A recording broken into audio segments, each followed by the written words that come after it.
What does true repentance look like? I think in Acts 19 we get a little bit of a view, a little vision of that.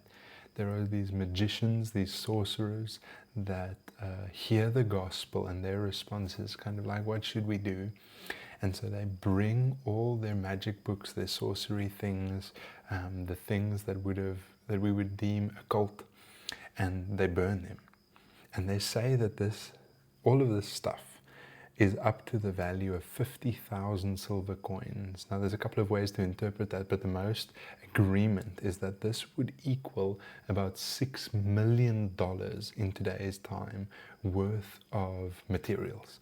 That is crazy. That is saying, I so believe in this message that is being preached to me that I'm going to leave my occultic things. I'm going to leave the gods and the magic and the stuff but not only am I going to leave it just in my mind, I'm going to follow it up, because this is true repentance. True repentance is not just the way that I think or the way that I feel, but it is my life and my actions, my heart, this control center of my life that is moving in a certain, that is informing a certain way of life.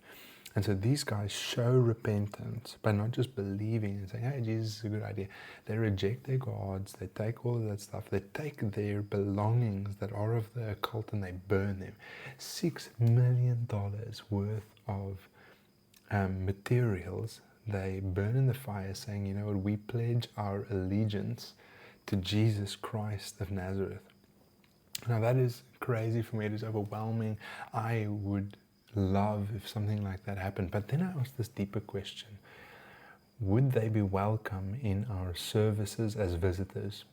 Imagine the weirdest, wonderful people that are in your town, in your space, decide that they're going to pitch up, the people that wear clothes that make you feel uncomfortable, act in certain ways, cultures that you don't like, and they pitch up at your church. What is your reception? Are we welcoming them, saying all need to hear the gospel? Are we saying, whoa, no, what are you doing here? This is my space. This is where I need to be. And so I was just so challenged by this chapter, by this thing, like, where is the modern day church?